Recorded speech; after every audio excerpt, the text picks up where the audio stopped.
Well, I understand, the repression in Venezuela. I sort of anticipated this, that Miraflores, he would not give up the presidential palace, and having not presented the vote tally, as your reporter said, he needed to go because he was going to be surrounded. They're surrounding all of the embassies that are taking refuge of all the that are protecting the asylum seekers of all the opposition.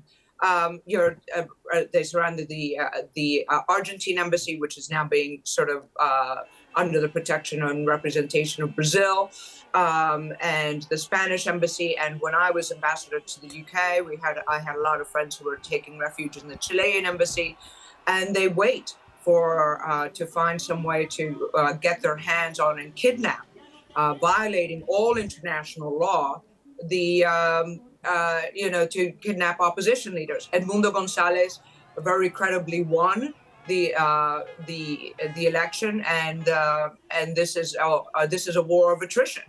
Basically, Maduro will not show the numbers, and instead just seeks to squash every leader and take them to prison. And we need a leader.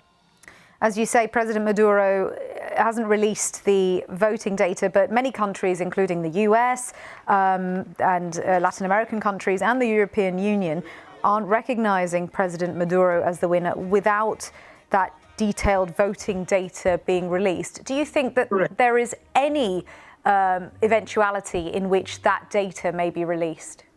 No, I just don't. I don't think he'll ever release it, to be honest, because he can't. It's very difficult to forge. It's nigh on impossible to forge, really, which is why he won't release it. What's interesting about Edmundo González seeking asylum in Madrid is that a lot of the opposition is here in Madrid, but it's also, and the actions of Maduro speaking out against Brazil, Lula, of course, who's a fellow leftist, and Sanchez, Spain's government, is leftist as well, is that these are legitimately elected leftist governments who are now getting the blowback from a Maduro who is not legitimately elected. So it's starting to bite back on Maduro, the failure to show the numbers. So we've got Mr. González arriving in Madrid for political asylum. What do you think happens next, Vanessa? Where does this leave everything? I really don't know. To be honest, anybody who tries to make predictions about Venezuela is inevitably proven wrong. It's sort of it's so what the British audience will understand is sort of the Afghanistan of dreams of democracy. It is. I think that we are headed to sort of a more and more internal conflict. There are two different options, really. 40% of already 25% of Venezuelans have fled the country, nearly 8 million people. 40% of those that remain, since Maduro has refused to show the numbers and respect democracy, are planning to flee as well. So that unleashes a huge exodus, the likes of which the world really has never seen an international exodus of this size, even without war.